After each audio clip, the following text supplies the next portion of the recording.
My mother lifted her wine glass at Thanksgiving dinner as though she were handing down a blessing to the entire family. She turned to my sister Alison first, beaming, and announced, "One daughter grew up to be a doctor." The table erupted in applause.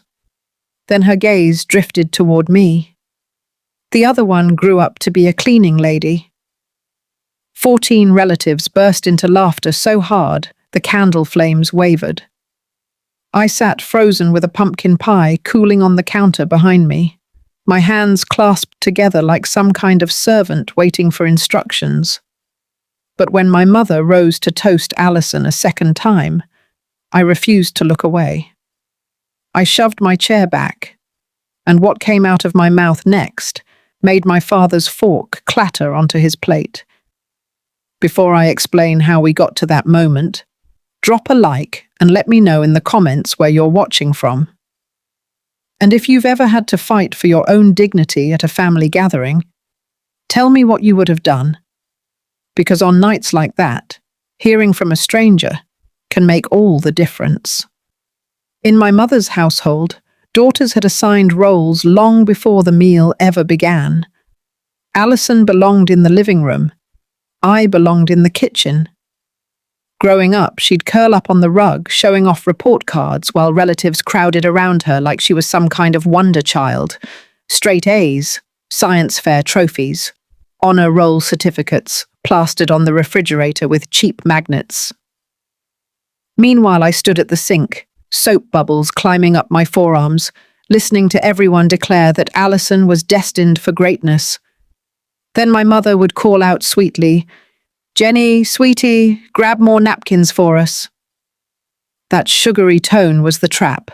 It never sounded harsh enough to push back against. By the time I turned 34, I'd built something nobody at that table cared to understand. I owned and operated a boutique cleaning company. I juggled scheduling, client relationships, payroll, supply orders, insurance policies, the whole operation. People worked for me. Customers booked appointments weeks in advance. I'd purchased my own home in Columbus without asking my parents for a dime. But to my mother, none of that counted as achievement. A doctor carried a title. I carried a mop. That particular Thanksgiving, I nearly skipped it entirely. I sat parked outside a grocery store, heater blasting my legs, staring at a boxed pumpkin pie sitting on the passenger seat.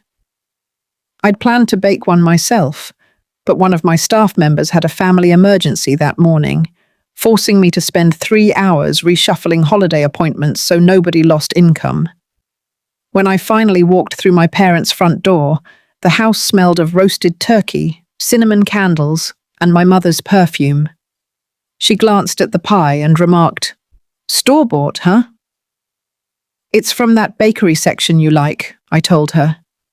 She smiled without reaching for it. "Guess you were too busy scrubbing other people's floors to bake anything yourself." Aunt Susan let out a quiet chuckle from the hallway, not loud, just enough to sting. I hung up my coat and forced the words building behind my teeth back down. Inside the dining room, Alison already sat glowing beneath the chandelier light. Her white blazer draped over her chair back, and my mother kept brushing her fingers across it like it was made of precious metal. Ryan, Alison's fiancé, sat next to her, grinning proudly while my mother recounted hospital shifts and residency stories to anyone who'd listen, checking his face constantly to gauge how impressed he was. My father carved the turkey in careful, unhurried slices. Aunt Susan circulated the dinner rolls. My cousin Tyler cracked jokes about hospital cafeteria meals. Everyone had found their groove in the conversation. I sat at the far end, near Uncle Gary and the wall, chopping my green beans into pieces smaller than necessary, existing on the fringe of it all. Dinner opened with typical small talk, which in my family really meant conversation happening around me rather than with me. Alison shared a story about a grateful patient's handwritten thank you note. Ryan rested his hand on her shoulder as she spoke, radiating pride, like he already understood he was about to marry the smartest person in the room. My mother kept glancing at him, making sure he was suitably impressed. Then Aunt Susan turned toward me. "Jenny, I bet your house is spotless." A few people snickered. I smiled through it. I'd learned how to absorb small wounds gracefully. "Actually," I offered, keeping my tone breezy, "these days I spend most of my time on client management. I've got a team handling the actual fieldwork now." My mother waved her fork dismissively, as though flicking away crumbs. "Still cleaning, though, sweetheart." There it was, not shouted, not theatrical, just precise enough to remind me that growth only mattered if she approved of its direction. I glanced toward my father. He'd heard it too. I caught the tightening of his jaw, but he simply reached for the gravy boat instead of saying anything. Minutes later, my mother stood, wineglass raised, the chandelier glinting off its rim like gold. "Okay," she said, tapping her fork against the glass. "Before we get to dessert, I want to say a few words." The room quieted. I already knew where this was headed. It was always headed toward Allison. And honestly, I could live with that most of the time. I loved my sister. I respected her hard work. Her success wasn't my rival. Being erased next to it was the problem. She turned toward Allison, her expression softening.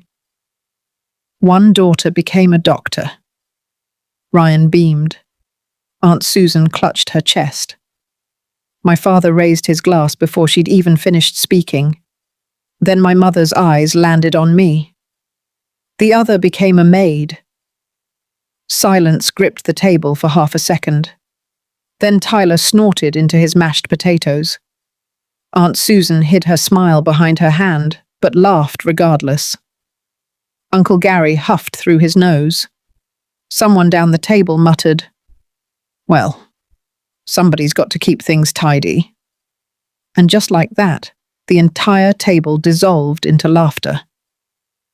14 people. I counted them because numbers felt safer than emotions in that moment. Allison's smile wavered. She glanced down at her plate, then at me, then quickly away. Ryan's grin faded, though he clearly didn't grasp the years of history sitting between us like an invisible extra guest. My mother laughed too, light and satisfied, like she'd just delivered the perfect punchline. Beneath the table, I gripped my napkin so tightly it twisted into a knotted white rope. "It was only a joke, Jenny," my mother said before I'd even opened my mouth. That's what really burned. She already knew it had landed as a wound. I swallowed it anyway, telling myself to push through dinner, survive dessert, reach my car, get home, and fall apart later. But once the pie had been sliced and mostly ignored, my mother rose again. "Actually, she announced, lifting her glass a second time, "I want to make one more toast to Allison." My father's glass went up. So did everyone else's. And watching that second round of glasses rise, something in my grip finally released. My fingers let go of the napkin, leaving it crumpled and twisted in my lap, like evidence of everything I'd spent years hiding. My mother remained standing, glass elevated, wearing that polished hostess smile, the one she reserved for moments when she wanted the whole room to fall in line before anyone had a chance to think twice. And I watched them fall in line. My father's glass rose first, then Aunt Susan's, then Tyler's, then Gary's, one after another, as though casting votes, not just for Allison, but against me. I stared down at my plate and watched every past Thanksgiving stack on top of this one. Me hauling dishes from the kitchen while Allison flashed her college acceptance letter around. Me scrubbing gravy stains off the counter while my mother bragged that Allison was destined for something important. Me standing alone in my first tiny townhouse at 26, waiting for my mother to say she was proud, only to have her drag a finger along the windowsill and comment, "Well, at least your job taught you something useful." People assume humiliation arrives loudly. Most of the time, it's served quietly alongside dinner. It's a laugh you're expected to join in on, a label you're supposed to eventually shrug off, a father who hears the cruelty and reaches for the gravy instead, a sister who loves you, perhaps, but not enough to disrupt the comfort of being the favourite. My mother cleared her throat, ready to continue. I looked at Alison's crisp white blazer draped over her chair, clean, bright, admired. Then I looked down at my own hands, the faint, cracked skin along my knuckles from years of physical work, the small scar near my thumb from broken glass at a client's home years back. Hands that had built a business, hands that signed paychecks, hands that had covered bills when my parents fell short and were too proud to ask a second time. I'd never once brought that up. Not because the amounts were insignificant. They weren't. Over the years, it had added up enough to matter, covering utility bills, home repairs, overdue balances, the temporary rough patches my parents preferred to call them. I'd stayed silent because I believed dignity meant sparing them embarrassment. But sitting there, it finally clicked. I'd been protecting their pride while they turned mine into a punchline. "Alison, sweetheart," my mother continued, "you are every mother's dream of what a daughter can become." The words settled slowly. Every mother's dream. I glanced at my father. He was still holding his glass aloft, but his eyes stayed fixed on his plate. He knew. He knew exactly what Jenny with the mop had done for this family.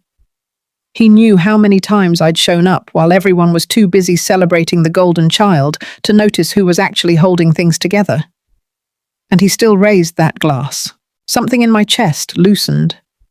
The heat rising in my face cooled into something sharper, clearer. I didn't need to justify my entire life. I didn't need to prove that honest work deserved respect. I didn't need to beg these people to finally notice me. I just needed to stop enabling their pretense that they hadn't noticed all along. So I picked up my napkin, smoothed it once across my lap, and set it down beside my plate. Then I pushed my chair back. The legs scraped against my mother's hardwood floor. Not a loud sound, but it sliced through the dining room more sharply than her fork-tapping glass ever had. My mother froze mid-toast. Her smile lingered on her face for an extra beat, as if it hadn't caught up to the moment yet. Every head turned, not toward Alison this time, but toward me. Finally, all eyes were on me. I stood there, hands at my sides, feeling my sweater cuffs brush against my wrists, heart pounding loud enough to compete with the refrigerator's hum from the kitchen. My mother blinked. "Jenny." I looked at the glass still raised in her hand. "Go on," I said. "Toast Alison again." Her eyebrows knit together. "You've already made it perfectly clear what kind of daughter I am." Aunt Susan shifted uncomfortably. Tyler stared down at his fork.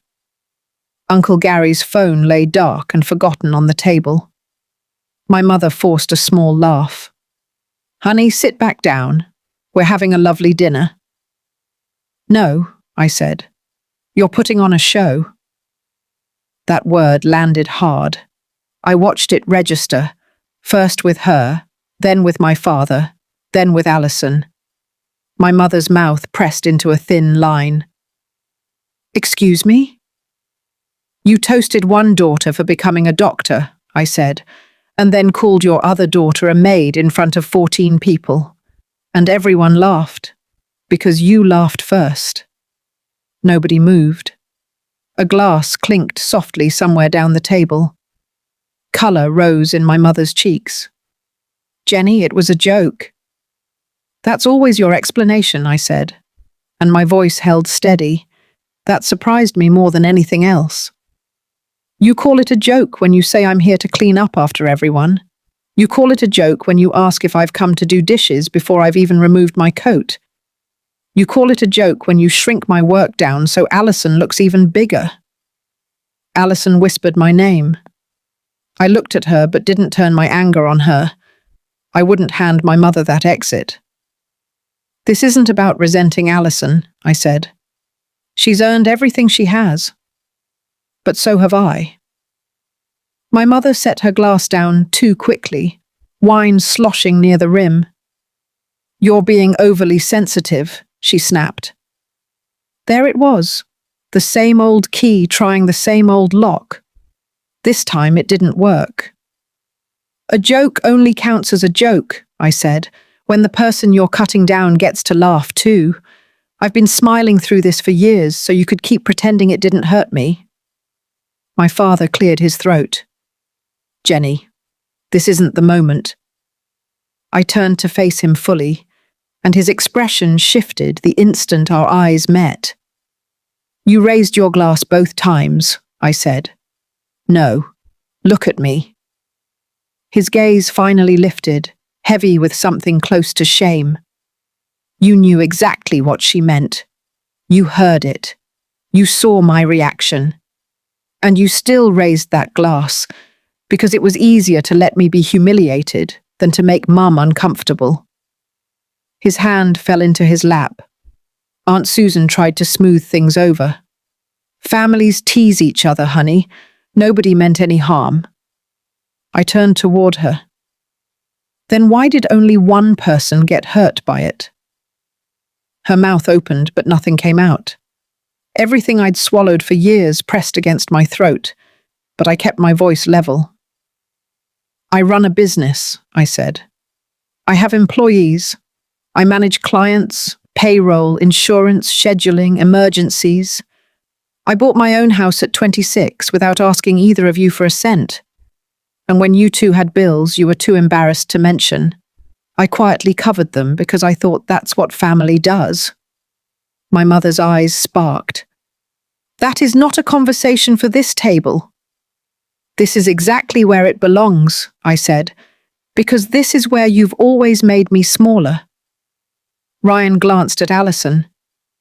Alison stared at my mother now, not at me. Mum, she said quietly, she's right. My mother turned toward her as if she'd been struck. Alison swallowed hard. You've done this before, and I let it slide because it was easier being the favourite. The atmosphere shifted, not gentler, just more honest. My mother's composure cracked, and beneath it stood a woman who'd run out of applause. I lifted my purse off the back of my chair. I'm not embarrassed by my work, I said. I'm embarrassed that I kept showing up here, hoping you'd eventually stop being embarrassed by me. Nobody laughed this time. I scanned the 14 faces circling that table. If you want me at Thanksgiving, I said, invite me as your daughter, not as your punchline. Then I walked past the kitchen counter, past the untouched pumpkin pie, and out the front door before anyone could twist my pain into something about themselves. The cold hit my face outside before the tears did. I stood on my parents' porch, purse over my shoulder, keys pressed into my palm. Through the front window behind me, the dining room light still spilled out over the table. Nobody was eating. Nobody was laughing. My mother's house, always loud enough to drown me out, looked frozen from where I stood. I climbed into my car and sat there a minute without turning the heat on. My hands trembled, not from regret, but because my body had spent 34 years learning to stay silent and had no idea yet what to do with freedom. My phone buzzed before I even reached the end of the street. Aunt Susan. I almost ignored it, but the preview caught my eye. I'm sorry. I laughed because Linda did, and that makes it worse. I pulled over under a street lamp and reread it twice. Then a message from my cousin Megan appeared. I didn't realize you had employees. I'm sorry we made you feel small. Tyler sent one too. Brief, clumsy, barely a full sentence, but still more than he'd offered at the table. I drove home through Columbus with the radio off, listening to tires hiss against the cold asphalt. When I unlocked my own front door, the silence felt different. Not empty, but clean. My kitchen still smelled faintly of that morning's coffee. My work calendar sat open on the counter, covered in client notes and staff schedules. Proof of a life I'd built while my family kept insisting I was standing still. I hung up my coat, set my keys down, and cut myself a slice from the second pumpkin pie I'd bought for home. Nobody mocked this one. I ate it standing barefoot in my own kitchen, with no one demanding I serve, clean, smile, or make myself smaller. Allison called that night. For a while, neither of us spoke. Then she whispered, "I'm sorry." I leaned against the counter, eyes closed. "I know you didn't put those words in her mouth," I said. "No," she answered, voice cracking. "But I let being the favorite feel better than standing up for you. That's the part that hurts, because it's true." She told me Ryan had asked on the drive home whether Thanksgiving was always like that. She'd wanted to say no, but couldn't. She promised she'd talk to our parents, not for my sake, but because she refused to keep being used as a weapon. My father called 2 days later. His apology wasn't polished. Men like him rarely manage that. But he said, "I should have put my glass down." Small words, late words, but the first time he'd actually named what he'd done. My mother called after that, opening with, "I never meant to hurt you." I told her, "Then don't start by defending what did." A long silence followed. For once, I didn't rush to fill it for her comfort. I told her I wouldn't attend another family dinner where my work, my life, or my dignity became entertainment. If she wanted her daughter at that table, she'd have to stop making room only for the version of me she found easy to laugh at. She didn't like hearing that, but she heard it, and that was new. The following Thanksgiving, my chair at her table sat empty. But my chair, in my own kitchen, finally felt like it belonged to me. I used to believe being invited to the table meant being loved. Now I know better. Sometimes a family saves you a seat only because they need somewhere to put the version of you that keeps them comfortable, the quiet one, the useful one, the one who laughs even when the joke cuts too deep. I still love my family, but I no longer mistake love for permission. If respect only shows up when I make myself small, it was never respect. It was control, wearing a tablecloth. There's nothing shameful about honest work, nothing dramatic about naming your pain, and nothing cruel about walking out of a room where people have mistaken your silence for agreement. So if you've ever sat at your own family's table feeling invisible, remember this: you don't have to burn the house down to save yourself. Sometimes you just have to stand up. If this story hit home for you, tell me in the comments what you would have done, and hit subscribe so you don't miss the next one. My mother still has that Thanksgiving table. She just no longer has my silence sitting in it.